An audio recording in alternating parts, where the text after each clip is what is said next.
कैसे हैं? आशा करता हूँ कि बहुत-बहुत अच्छे होंगे और जैसे मैंने आप लोगों से कहा था कि आरआरबी ग्रुप डी वाले जितने भी मेरे दोस्त थे जो इस बार एग्ज़ाम 2026 में देने जा रहे हैं, तो बिल्कुल आप लोगों के लिए हम स्पेशल प्रेस्टीज सीट ला रहे हैं शाम में जो है आप लोगों के 7 पीएम पे। तो जितने भी मेरे दोस्त हैं जो आरआरबी ग्रुप डी वाले हैं, जो इस बार जो है 3 अगस्त से आप लोगों का पेपर है और 21 अगस्त तक चलने वाला है। इसके बीच में जितने भी मेरे दोस्त हैं जो आरआरबी ग्रुप डी के एग्ज़ाम को यहाँ पे देने जा रहे हैं, तो बिल्कुल आपको घबराने की आवश्यकता नहीं है। आपके लिए हम स्पेशल प्रेस्टीज सीट यहाँ पे लाए हैं अंतिम के दिनों में, जिससे आपका 100% है कि जो है यहाँ पे स्कोर बढ़ने वाला है, क्योंकि जिस तरीके से मैंने इन प्रेस्टीज सीट में क्वेश्चनों को रखा है, ये आप देख लोगे बिल्कुल इसी लेवल के प्रश्न आपके अभी कुछ दिन पहले जो जनवरी में और आपके नवंबर दिसंबर में आपके जो है आरआरबी ग्रुप डी के एग्ज़ाम हुए थे, बिल्कुल आपको पेपर ऐसा ही देखने को मिला था, ठीक है? तो फटाफट से हम लोग इस क्लास को स्टार्ट करते हैं और जितने भी मेरे दोस्त हैं जो इस क्लास को देख रहे हैं, उन लोगों से हमारा एक छोटा-सा रिक्वेस्ट है कि जितने भी मेरे दोस्त हैं जिन्होंने क्लास को लाइक नहीं किया है, तो लाइक कर लें और चैनल को सब्सक्राइब नहीं किया है, तो चैनल को सब्सक्राइब ज़रूर कर लें, क्योंकि ये क्लास कहीं न कहीं आपको सिलेक्शन दिलाने वाली क्लास है, ठीक है? तो ये डेली क्लास बिल्कुल फ्री में चलने वाला है, तो जितने भी मेरे दोस्त हैं जो इस क्लास को देख रहे हैं, बिल्कुल क्लास को लाइक और चैनल को सब्सक्राइब करके रखोगे। पहला प्रश्न आपके सामने है, देखिएगा, कौन सा अक्षर समूह दी गई श्रृंखला में प्रश्नवाचक चिन्ह के स्थान पे आएगा? हमें जो यहाँ पे वाट का चिन्ह दिया गया, यहाँ पे वैल्यू बताना है कि कौन सी संख्या आने वाली है। जितने भी मेरे दोस्त हैं जो इस क्लास को देख रहे हैं, मैं चाहूँगा कि आप टेस्ट के तौर पे हर एक प्रश्न को यहाँ पे पढ़ें, ठीक है? और प्रेस्टीज के लिए आपको ये पीडीएफ बिल्कुल फ्री में दिया जा रहा है, ठीक है? तो जितने भी मेरे दोस्त हैं जो हमारे व्हाट्सएप ग्रुप से नहीं जुड़े हैं, तो बिल्कुल व्हाट्सएप ग्रुप से जुड़ जाइए और वहाँ पे जो है आपको बिल्कुल पीडीएफ फ्री में जो है हम प्रोवाइड करते हैं, ताकि आप अपना रिवीजन भी कर सकें टाइम टाइम पे। देखिए, सबसे पहले मैंने देखा तो यहाँ पे लिखा है पहला अक्षर जेड, जेड के बाद से वी, वी के बाद से आर, आर के बाद से एन। जेड होता है 26 पे, वी होता है 22 पे, आर होता है 18 पे और एन होता है 14 पे। आप देखो गैप कितने का है, 4, 4, यहाँ पे भी 4। तो इसके आगे अगर हम 4 का गैप करते हैं तो ये हो जाएगा 10। 10 पे कौन सा अक्षर होता है, जे। मतलब ये दोनों तो बिल्कुल ही गलत हैं, ये दोनों बिल्कुल गलत हैं। इसके आगे चलिएगा, ये 122, फिर 101, कितने का गैप है, 21 का। फिर इसके आगे चलेंगे, यहाँ पे 82 लिखा है, तो यहाँ पे भी कितना का गैप है आपका, 81, 18 और 2, 21 का यहाँ पे भी गैप है। इसके आगे चलेंगे तो यहाँ पे जो है आपका कितना, कितने का गैप है आपका, अ, एक यहाँ से आप माइनस करोगे तो कितना हो रहा है यहाँ पे, 19 हो रहा है ना भाई साहब, 19 हुआ है ना, यहाँ पे 19 का गैप है। पहले 21 फिर 19 और फिर यहाँ पे आप देखोगे तो 17 का गैप हो गया। तो फिर इसके आगे आप कितना, 21, 19, 17, तो अब जो है आपका कितना का हो जाएगा, 15। 15 का गैप होगा तो कितना आ जाएगा आपका, 50। देखो हर बार दो दो ठो माइनस किया गया था। तो जे 50 से रिलेटेड आपका केवल और केवल ऑप्शन नंबर ए था। तो ऑप्शन नंबर ए ही हमारा बिल्कुल सही उत्तर है। नेक्स्ट प्रश्न आपके सामने है, क्वेश्चन नंबर 2। देखिएगा, दूसरा नंबर प्रश्न बहुत बहुत इंपॉर्टेंट है। कह रहा है कि निम्नलिखित समीकरण को हल कीजिए। निम्नलिखित समीकरण को हल करना है, जो हमारे पास समीकरण दिया गया है, ठीक है, इसी को जो है क्या करना है, हमें सॉल्व करना है। तो देखिएगा, सिंपल तरीका है, ये जो है गणित का प्रश्न है, ठीक है, और इसको जो है आपको क्या कर देना है, सॉल्व करना है, मतलब छोटा करना है। सबसे पहले हमें पता है कोष्ट को हल किया जाता है, इसको गुणा कर लो, छचा का 36 हो जाएगा,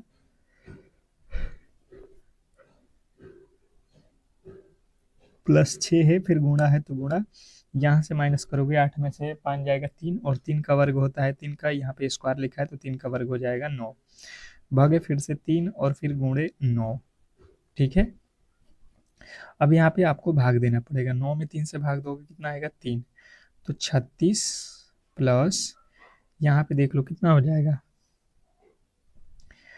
3 छक्के 18, 18 छक्के 18 छक्का 108, 36 8 कितना होता है, 36 और 8 गलती हो रहा है क्या यहाँ पे, 3 9 27 होता है ना, 27 होता है भाई साहब, या आप कह सकते हो 3 छक्के 18, 18 नवा 18 नवा 126, 18 नवा 18 8 144, 18 3 छक्के 18, 18 नवा 162 हो रहा है ना, 62 और ये हो जाएगा आपका 8 और ये हो जाएगा आपका 16 3 19, कितना आया, आप तीनों में गुणा करोगे तो कितना आ जाएगा 162 और 162 में आप 26 जोड़ोगे 198 आपका बिल्कुल राइट उत्तर है। नेक्स्ट प्रश्न आपके सामने है, देखिएगा क्वेश्चन नंबर 3, एक जीप 80 किलोमीटर प्रति 80 किलोमीटर की दूरी 40 की चाल से, जबकि अगली जो है 32 किलोमीटर की दूरी 16 किलोमीटर पर घंटे की चाल से तय करती है, इसकी औसत चाल हमें निकालनी है। मैं बता दूं कि आपको पीडीएफ कैसे मिलने वाला है, देखिएगा जितने भी मेरे दोस्त देख रहे हैं पीडीएफ के लिए आपको मैं बता दूं कि आपको स्क्रीन पर एक जो है व्हाट्सएप नंबर दिख रहा होगा, ठीक है, इस पे जो है आप मैसेज कर लो, आपको जो है व्हाट्सएप ग्रुप से जोड़ दिया जाएगा और आप वहाँ पे जो है डेली ही क्लास का जो है लिंक भी मिलेगा, पीडीएफ भी मिलेगा, तो आप अपना जो है तैयारी बेहतर कर सकते हैं। अब देखिएगा यहाँ पे हमसे औसत चाल, तो औसत चाल बराबर क्या होता है, चाल बराबर क्या होता है, टोटल दूरी बटा टोटल समय, तो हमारे पास दूरी कितना है 80 किलोमीटर, फिर है 32 किलोमीटर, कितना हो जाएगा 32 और ये हो जाएगा 2 8 3 11, 112 किलोमीटर। अब फिर कह रहा है कि आपके पास समय, तो समय निकालना पड़ेगा, देखिए 80 किलोमीटर की दूरी जाने में हमें स्पीड चलाना है 40 का, तो 40 स्पीड है और 80 किलोमीटर जाना है, तो समय कितना लगेगा 2 घंटा। 32 किलोमीटर जाना है, 16 का स्पीड है, तो 16 दूना 32, फिर से 2 घंटा लगा, तो 112 बटे 2 2 4 काट दो यहाँ पे, 4 दूना 8 और 4 8 32, अर्थात 28 किलोमीटर पर हावर्स का जो है स्पीड इसको चाहिए औसत चाल में, ठीक है। तो जिन्होंने ऑप्शन नंबर बी को चुना है उनके बिल्कुल राइट उत्तर है, जिन्होंने बी को चुना है। नेक्स्ट प्रश्न आपके सामने है क्वेश्चन नंबर चौथा, सभी लोग बताएंगे यहाँ पे क्वेश्चन नंबर चौथे पे आ चुके हैं कि दी गई श्रृंखला में प्रश्नवाचक चिन्ह के स्थान पे कौन सी संख्या आने वाली है। ये क्लासेज रेगुलर प्रोवाइड हो रहा है, तो जितने भी मेरे दोस्त हैं जिन्होंने क्लास को लाइक नहीं किया है तो प्लीज़ आप लोग क्लास को यार लाइक कर लो और चैनल को सब्सक्राइब कर लो और एक बार शेयर कर दो, आप ही को बहुत बड़ा बेनिफिट होने वाला है इस चैनल से। तो जितने भी मेरे दोस्त हैं जो इस क्लास को देख रहे हैं तो कहीं ना कहीं आप चैनल को सब्सक्राइब ज़रूर कर लो, ठीक है। अब इसमें कहा गया है कि दी गई श्रृंखला में प्रश्नवाचक चिन्ह यानी कि वर्ड के स्थान पे बताना है, पहले दिया है यहाँ पे, फिर यहाँ पे आ गया, फिर यहाँ पे, फिर यहाँ पे, फिर यहाँ पे, तो अगला पद क्या, ये सिंपल है, मुझे लगता है ये सिंपल है, आप आसानी से कर सकते हो। जैसे मैंने देखा 86 से 88 2 प्लस हुआ, 88 से 92 4 प्लस हुआ, 92 से 100 8 प्लस हुआ, 100 से 116 16 प्लस हुआ, तो इसके आगे कितना प्लस होगा ये जो है हमें समझने की कोशिश करना है। तो 2 से यहाँ पे 4 हो गया, कितना गुना है 2 गुना, 4 से 8 यहाँ पे 2 गुना, 8 से 16 यहाँ पे भी 2 गुना, 16 में 2 से गुणा करेंगे 16 दूना 32 और 32 जोड़ लो इसमें, ये जो है 6 2 8 होगा, अंतिम के इकाई का अंक 8 होना चाहिए इकाई का अंक। तो आपका जो क्लियर है ये 148 ऑप्शन नंबर ए में दिया गया है। मुझे लगता है आपको ऐसे प्रश्नों में किसी भी एंगल से गलती नहीं करना है, ठीक है।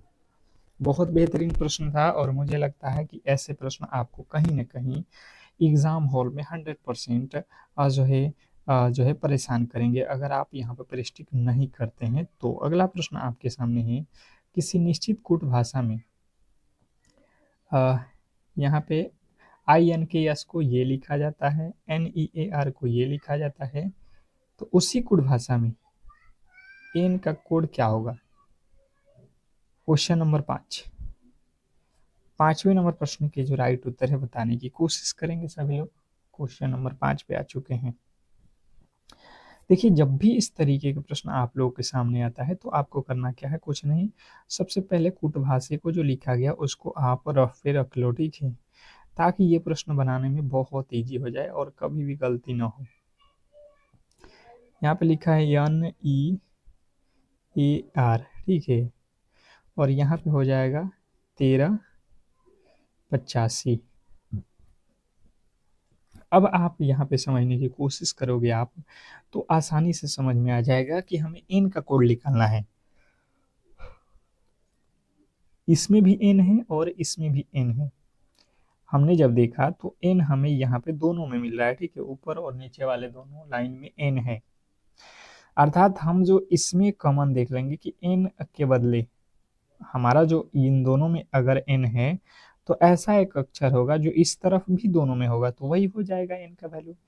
तो जब हमने देखा तो 4 तो नीचे नहीं लिखा है, 6 भी नीचे नहीं लिखा गया, 2 भी नहीं लिखा गया, हमने देखा 8, देख लो दोनों में है, इधर n दोनों में है, इधर 8 दोनों में है, तो n का वैल्यू जो है हमें सीधा सीधी दिखाई दे दिया कि 8 ही होगा। इसमें कहीं से किसी तरीके के डाउट नहीं होना चाहिए। Option number D. अगर आपने ऑप्शन नंबर डी को चुन रखा है तो ये बिल्कुल सही और सटीक उत्तर है।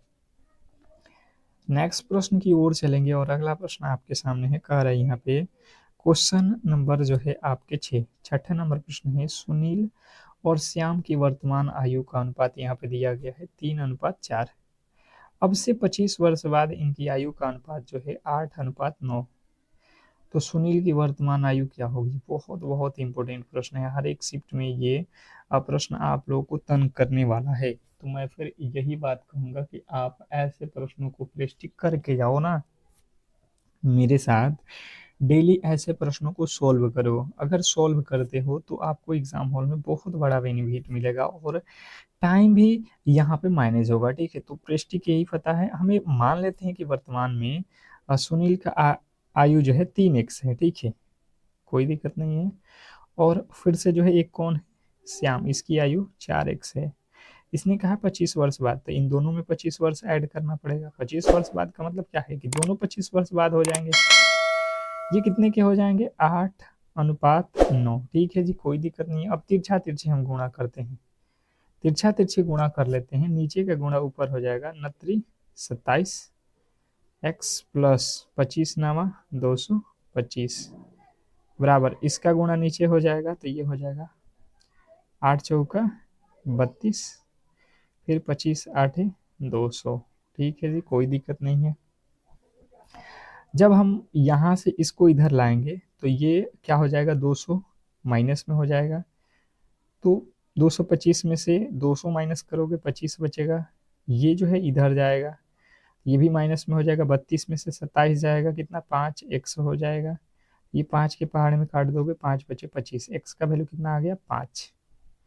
अब इसने हमसे क्या बोला है, सुनील, सुनील की आयु क्या है, 3x, तो 3 गुणे हमें करना पड़ेगा 5, 3 5 15। अगर आपने भी ऑप्शन नंबर बी को ही चुना था तो आपके बिल्कुल ये सही उत्तर है, इसमें कहीं से किसी तरीके के डाउट नहीं होना चाहिए। बहुत बेहतरीन प्रश्न था, आप ऐसे प्रश्नों को बिल्कुल आसानी से कर सकते हो। नेक्स्ट प्रश्न आपके सामने है, क्वेश्चन नंबर 7।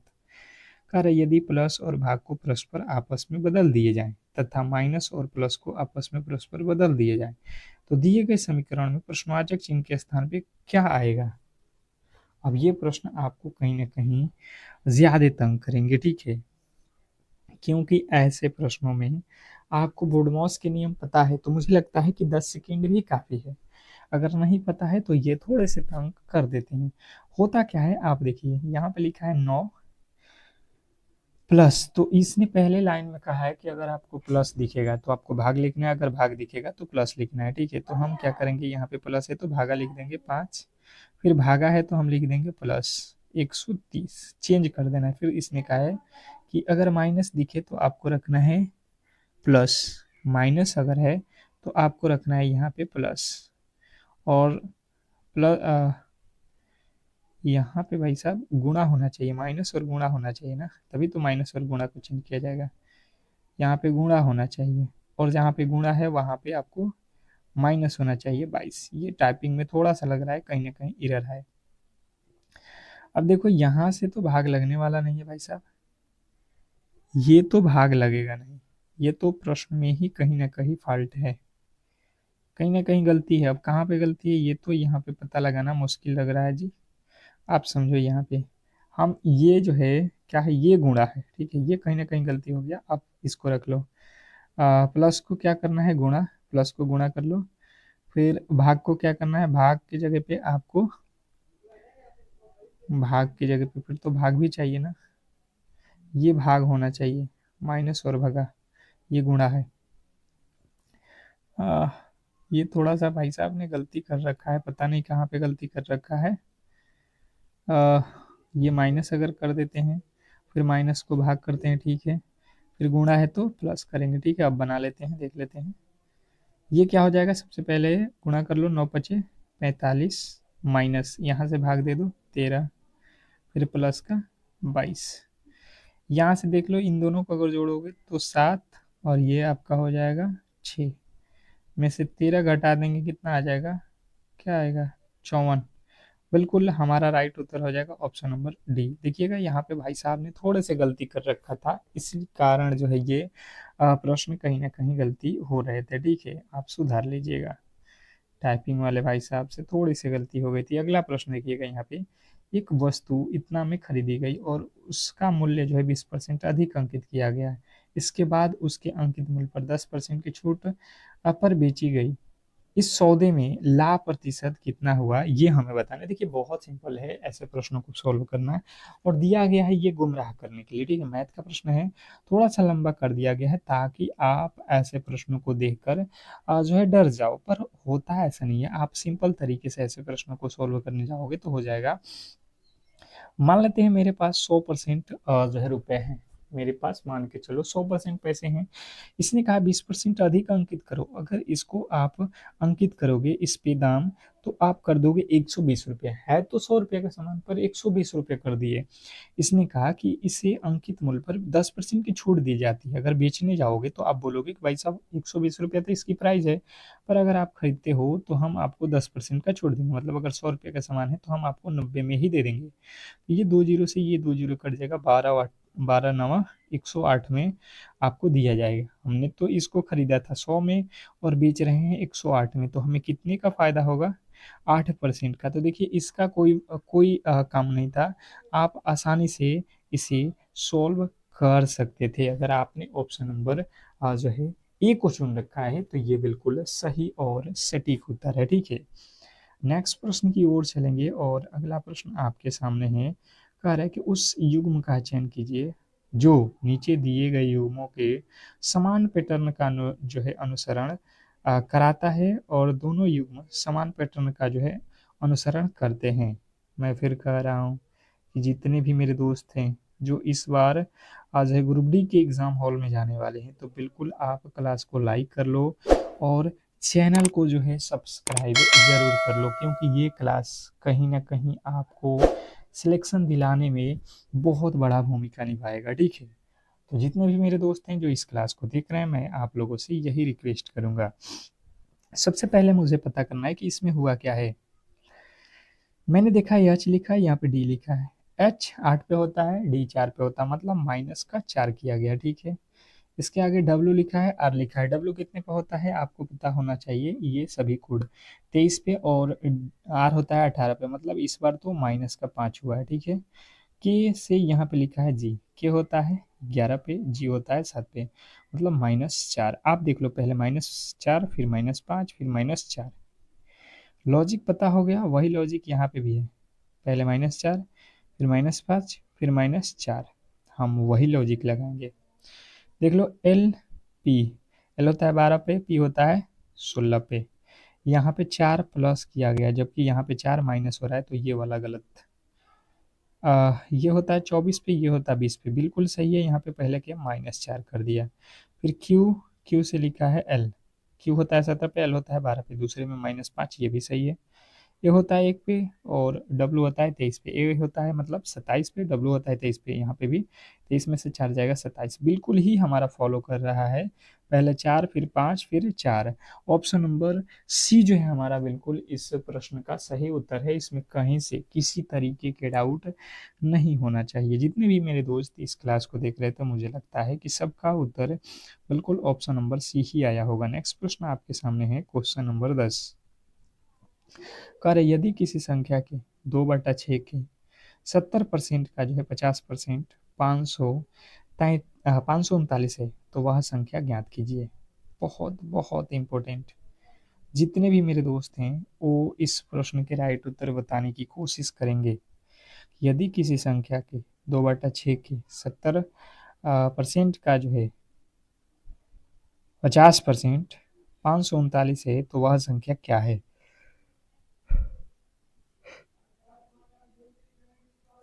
समझिएगा। मान लेते हैं कि वह संख्या क्या है x, उसका क्या है 2/6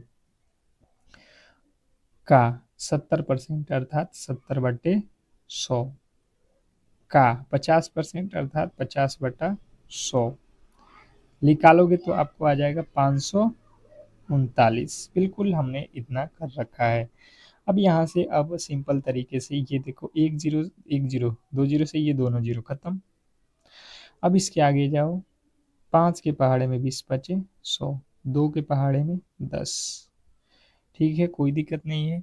अब अगर देखोगे तो 7 के पहाड़े में ये कट जाएगा, 7 सत्ते 49 पर 4 7 सत्ते 49, 77 हो गया। अब नीचे क्या है 6 दहा के 60, 60 में यहाँ से 77 में 60 से गुणा कर दो कितना आ जाएगा, एक ठो जीरो आएगा। फिर 7 8 6 सत्ते 42 के 2 आएगा। मतलब अंत में होना चाहिए 20 और आपको दिख रहा है केवल और केवल ऑप्शन नंबर डी। तो मुझे लगता है आपको ज़्यादा गुणा भाग भी करने की आवश्यकता नहीं है अगर आप थोड़े से जो है कैजुअल काम करते हो तो। नेक्स्ट प्रश्न की ओर चलेंगे और अगला प्रश्न आपके सामने है क्वेश्चन नंबर 11। एक दुकानदार एक वस्तु को 12,000 रुपये में खरीदता है और उसे 13,500 में बेचता है तो उसका लाभ प्रतिशत ज्ञात करें। बहुत बहुत इम्पोर्टेंट। सबसे इजी भी आप कह सकते हो इस प्रश्न को, सबसे इजी आप कह सकते हो इस प्रश्न को क्योंकि बिल्कुल ही सिंपल प्रश्न है और आप आसानी से ऐसे प्रश्नों को सॉल्व कर सकते हो। कोई भी इसमें जो है आपको लॉजिक नहीं लगाना है।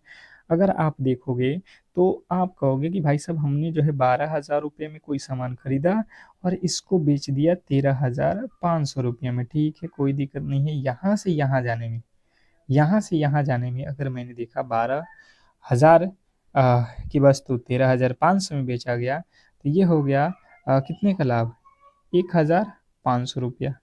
मतलब 1,500 रुपये हमें यहाँ पे प्रॉफिट हुए। अब यहाँ पे कह रहा है कि भाई साहब रुपये में नहीं इसको परसेंटेज में बताओ तो यहाँ पे 12,000 हो जाएगा क्रैमूल और गुणा कर दो परसेंटेज के लिए 100 से, 2 जीरो से ये 2 जीरो कटेगा, ये 1 जीरो से 1 जीरो कट जाएगा, ये 12 एक में 12 हो जाएगा 3, 12 दूना 24 और पॉइंट 12 25 60। आपका जो राइट उत्तर है ये 12.5% का जो है लाभ है। अगर आपने ऑप्शन नंबर डी को चुन रखा है तो ये बिल्कुल ही सही उत्तर है अगर आपने ऑप्शन नंबर डी को चुना है। इसमें किसी तरीके के डाउट नहीं होना चाहिए। बहुत बेहतरीन प्रश्न है। नेक्स्ट प्रश्न की ओर चलेंगे और अगला प्रश्न आपके सामने है। कह रहा है यहाँ पे क्वेश्चन नंबर 12वां नंबर प्रश्न कह रहा है कि ए बी सी किसी काम को क्रमशः 3 9 और 18 दिनों में पूरा कर सकते हैं।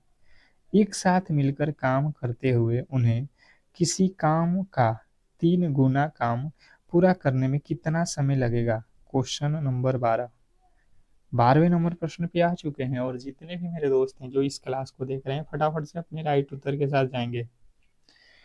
उनका जो भी राइट उत्तर लग रहा है आप वो फटाफट से बताने की कोशिश करेंगे। सबसे पहले आप देखो आपके पास है ए जो कि काम कर देता है 3 दिन में, एक तो है भाई साहब बी ये काम करता है 9 दिन में, एक तो भाई साहब है सी ये काम करते हैं 18 दिनों में। कोई भी काम हो ये तीनों मिलकर इस तरीके से काम करते हैं। अब हम क्या करेंगे कि इससे जो है टोटल वर्क निकालेंगे तो इनका एलसीएम लेंगे। 3 9 18 का एलसीएम हो जाएगा आपका 18। अब जो है 18 में हम 3 से भाग देंगे तो 18 3 छक्के 18, फिर यहाँ से 9 दूना 18 और 18 एक हमें 18, मतलब अगर हम देखेंगे तो टोटल यहाँ पे तीनों लोगों का काम देखेंगे तो 6 एक करता है, बी 2 करता है और सी 1 करता है, तो ये टोटल वर्क हो जाएगा 9। टोटल काम कितना हमें कराना है 18, कितने से 9 से भाग दे देंगे तो एक हो जाए एक, ये जो है तीनों मिलकर, अगर तीनों मिलेंगे तो काम मात्र 2 दिनों में होगा। इसने कहा है इस काम का 3 गुना काम कराना है, मतलब 3 गुना है, तो ये तो 1 गुना काम है तो 3 गुना कराना है, तो इसमें 3 से गुना कर दो, 3 गुना का 6 दिन लगेंगे भाई साहब, ऑप्शन नंबर। ऐसे 3 काम अगर कराते हो तो आपको 2 दिन 2 दिन 2 दिन करके 3 दिन ही लगेंगे, बिल्कुल सिंपल है। अगला प्रश्न आपके सामने है, 4 अक्षर समूह युग्मों में से 3 एक निश्चित तरीके से समान है और इस प्रकार एक ग्रुप बनाते हैं, कौन सा समूह इस ग्रुप से संबंधित नहीं है, ये हमें बताना है। क्वेश्चन नंबर 13 के राइट उत्तर। क्वेश्चन नंबर 13 पे आ चुके हैं और जितने भी मेरे दोस्त हैं जो इस क्लास को देख रहे हैं, फटाफट से आपके राइट उत्तर आने चाहिए। क्वेश्चन नंबर 4 कह रहा है 4 अक्षर समूह युग्म, इसमें से 3 एक निश्चित तरीके से समान है और इस प्रकार एक ग्रुप बनाते हैं, कौन सा अक्षर समूह उस ग्रुप से संबंधित नहीं है। तो देखिए, अगर हम देखेंगे पहले वाले की जांच करते हैं तो आई जे प्लस 1 किया गया है, एन जी, एन होता है 14 पे, जी होता है 7 पे, मतलब माइनस का 7। दूसरे पे आ जाते हैं, के होता है 11 पे, एल होता है 12 पे, मतलब +1, ठीक है। और पी होता है, पी कितने पे होता है 16 पे, आई होता है 9 पे, यानी कि यहाँ पे भी -7। यहाँ पे आ जाओ, जी एच +1 हो जाएगा, और यहाँ पे एल 12 पे, एफ होता है 6 पे, 12 से 6 -6 किया गया। अच्छा, यहाँ पे आ जाओ, एम एन +1, और आर 18 से 7 घटा के 11 लिखा है, मतलब हमें देखने को मिला यहाँ पे 6 माइनस किया गया है, तो अलग कौन सा है, ऑप्शन नंबर सी। अगर आपने भी ऑप्शन नंबर सी को ही चुना है तो ये बिल्कुल सही और सटीक उत्तर है। मुझे लगता है ऐसे प्रश्नों में आप गलती नहीं करोगे, होता बहुत ईजी है अगर आप थोड़े से भी कैजुअल यहाँ पे माइंड लगाते हो तो। नेक्स्ट प्रश्न आपके सामने है, क्वेश्चन नंबर 14 कह रहा है कि यदि 8 और 56 का तृतीय अनुपाती x है तो x का मान ज्ञात करें। वेरी वेरी इंपॉर्टेंट, बहुत ज़्यादा महत्वपूर्ण प्रश्न है आपके एग्जाम के पॉइंट ऑफ व्यू से। बताइएगा सभी लोग कि जो है 8 और 56 का तृतीय अनुपाती x है तो x का मान क्या होगा। सिंपल तरीके हैं, अगर आपको तृतीय अनुपाती का फॉर्मूला पता है तो आप इस प्रश्न को चुटकियों में सॉल्व कर सकते हो। बताइएगा किसको किसको तृतीय अनुपाती का फॉर्मूला पता है। तृतीय अनुपाती का फॉर्मूला, तृतीय अनुपाती x है तो तृतीय अनुपाती बराबर होता है फॉर्मूला b² बटा ए। b² का यहाँ पे मतलब क्या होता है, ये पहला वाला वैल्यू ए है, दूसरा वाला वैल्यू बी है, तो b का स्क्वायर करना है, अर्थात 56 गुणे 56 करेंगे और बटा में 8 हो जाएगा। अब 8 के पहाड़े में 8 सत्ते 56, अब 7 से 56 में गुणा करो, 7 छक्के 42 के 2, इकाई का अंक 2 आना चाहिए। इकाई का अंक 2 किस में है, ऑप्शन नंबर डी, अर्थात 300 कितना आएगा 92 ही, आप गुणा करके देख लो 392। मुझे लगता है ऐसे प्रश्न आप कभी भी किसी भी एंगल से गलत नहीं करने वाले हो। नेक्स्ट प्रश्न आपके सामने है, कह रहा है यहाँ पे कि जो है एक कक्षा के 25 विद्यार्थियों की औसत आयु 33 वर्ष है, ठीक है जी, कोई दिक्कत नहीं है। यदि शिक्षक की आयु भी शामिल कर ली जाए तो पूरे समूह की औसत आयु 34 हो जाती है। अब यहाँ पे थोड़े से आप लोगों को देखना है, तो शिक्षक की आयु हमें पता करना है। ये सवाल बहुत बहुत ज़्यादा इंपॉर्टेंट है। अगर हम यहाँ पे समझने की बात करेंगे तो हमारे पास टोटल 25 स्टूडेंट हैं और इनका औसत जो है 33 वर्ष है, तो हम टोटल योग निकालेंगे तो 25 गुणे 33 करेंगे तो ये 25 तियाँ 75 के 5 और 25 तियाँ 75 और 7 कितना होता है 82। अब इसने कहा कि एक शिक्षक भी शामिल हो जाता है, तो यहाँ पे 25 तो छात्र हैं और एक शिक्षक आएगा, 26 हो जाएगा, और औसत कितना हो जाएगा, एक ठो बढ़ जाएगा, अर्थात 33 है तो 34 हो जाएगा। तो अब यहाँ से गुणा कर लो, कितना हो जाएगा, कितना आएगा, गुणा कर लो, 6 चौके 24 के 4, 3 छक्के 18 और 2 20, फिर कितना हो जाएगा, ये तो आएगा 4, और 4 दूना का ये हो गया 8, और ये हो जाएगा 3 दूना 6, और 2 8। अब यहाँ से माइनस कर लो, ये जो है कितने लोग के हैं, 25 के, ये 26 लोग के हैं, तो 25 वाला घटा लो, जो एक ठो टीचर आया हुआ है उसी का वैल्यू आ जाएगा। 14 में से 5 जाएगा 9, यहाँ पे हो जाएगा 7 में से 2 जाएगा 5। 59 वर्ष जो है यहाँ पे टीचर का एज है। अगर आपने ऑप्शन नंबर ए को चुना है तो ये बिल्कुल सही और सटीक उत्तर है। तो इस तरीके से आज के इस पृष्ठिक सेट को हम लोग यहीं पे समाप्त करेंगे, और आपसे रिक्वेस्ट करेंगे कि जितने भी मेरे दोस्त जो इस क्लास को देख रहे थे, बिल्कुल आप लोग इस क्लास को लाइक करके चैनल को सब्सक्राइब करके रख लो, ताकि हर एक क्लास की जो नोटिफिकेशन है सबसे पहले आप तक पहुंचे। मिलते हैं अगले क्लास में, तब तक के लिए धन्यवाद।